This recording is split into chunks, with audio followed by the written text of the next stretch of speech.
The Philippines was once the smile of Asia, but today that smile feels forced behind the postcard perfection. It's not anger that fills the air now, it's fatigue that no one wants to acknowledge. For decades, the islands were sold as paradise, cheap, friendly, and effortless. But that version of paradise is starting to feel hollow.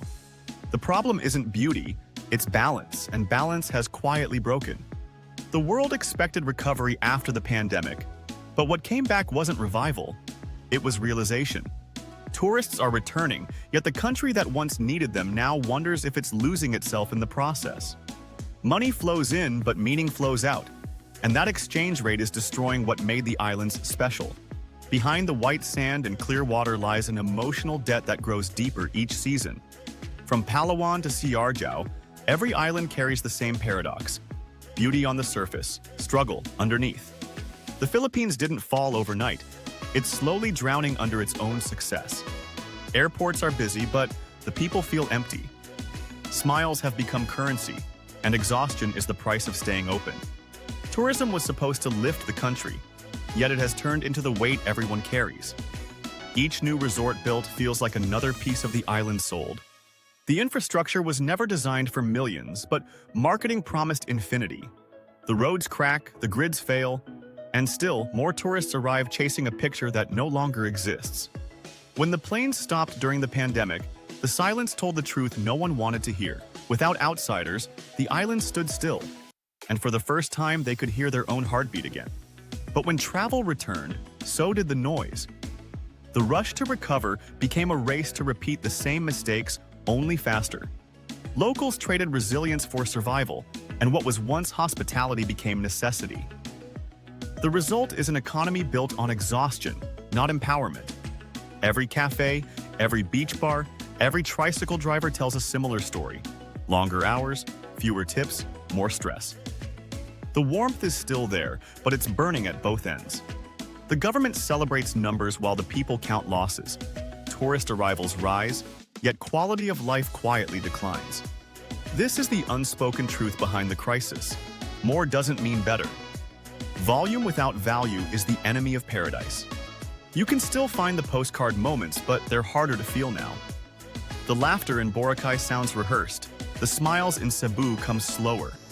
In Manila, luxury towers pierce the skyline while the streets below flood with frustration. In Bohol and Baguio, overdevelopment chokes the very beauty tourists came to find. The real crisis isn't empty hotels, it's empty hearts.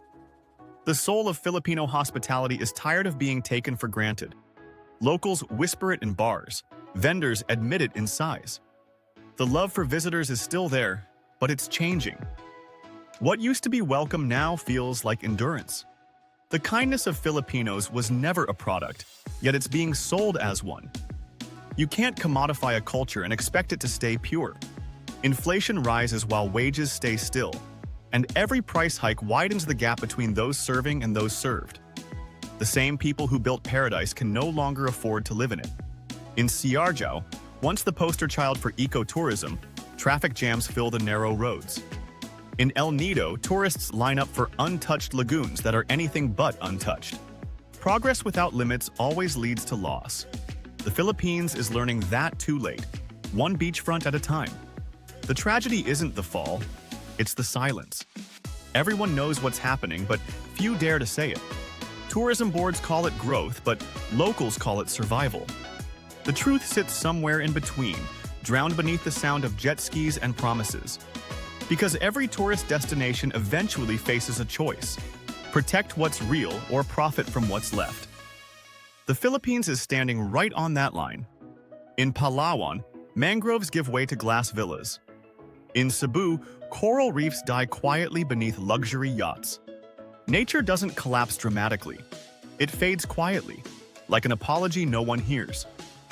And when the last fish is gone, no one will remember who was responsible. Even culture is being stretched thin. Festivals built for faith are now choreographed for cameras. The same traditions that once united communities are performed for tips and hashtags. Pride has become production. But there's still hope. In the corners untouched by chaos. In the small towns that choose authenticity over attention.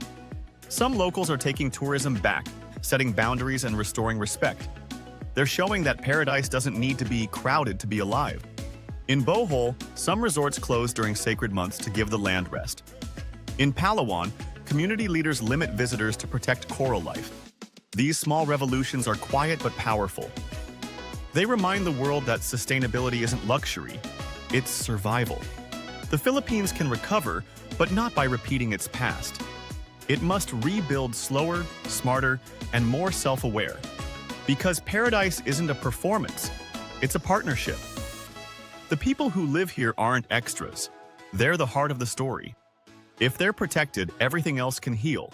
If they're ignored, everything else will fall.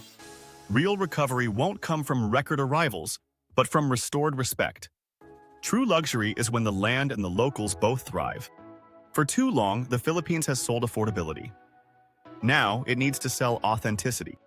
Because the world doesn't want another cheap escape, it wants something genuine. And genuine is what this country was always meant to be. The islands don't need to compete with Thailand or Bali. They need to rediscover themselves. The crisis of 2025 is not failure. It's a warning, a reminder that paradise without protection is just marketing with an expiration date. If the Philippines chooses dignity over desperation, it can still rise higher than before.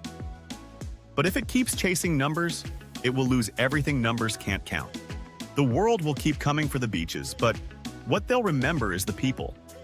And the people deserve more than survival, they deserve pride. Because this country's true treasure isn't its coastline, it's its character. And that character has been tested long enough. It's time for a new kind of tourism. Slower, deeper, kinder. The kind that gives more than it takes. The Philippines doesn't need saving. It needs listening. And the world needs to finally hear what it's been too busy to notice. The pain of neglect runs deep, a wound that festers beneath the surface. Citizens yearn not for riches, but for a renewed sense of identity and validation. They seek acknowledgement for their sacrifices. With each passing day, the longing for respect strengthens, echoing the cries of a populace ready to reclaim their dignity. It is this emotional resurgence that will ultimately guide them towards healing and renewal, igniting a movement fueled by self-worth and pride. In the silence that follows, a glimmer of hope emerges, whispering that even in the darkest moments, beauty persists, patiently waiting for its moment to shine once more. The world will awaken anew. In this renewed light, the flowers will bloom brighter and the skies will clear, inviting everyone to witness the vibrancy of life that has always existed, hidden just beneath the surface, waiting for their hearts to reawaken to the wonders surrounding them. The resilience of the Filipino spirit shines through every challenge faced, uniting communities in a common purpose. It is this enduring strength that transforms adversity into an opportunity for growth and hope. The warmth of its people will foster renewal. The Philippines will rise again. In the face of trials and tribulations, the Philippines stands as a beacon of hope, showcasing the unyielding resolve of its citizens. Together, they nurture a brighter future, illustrating that love and unity can conquer all, ensuring paradise will flourish once more in the heart of the archipelago. With patience, the bond between hearts can heal, transforming past wounds into lessons learned, each moment building a stronger foundation for a future filled with hope. All it needs is time. In this way, honesty lays the groundwork, while care nurtures the fragile beginnings. Paradise, when cherished and respected, always finds a way to rejuvenate, breathing new life into the essence of connection and belonging. It is in this cycle of renewal that true strength is discovered.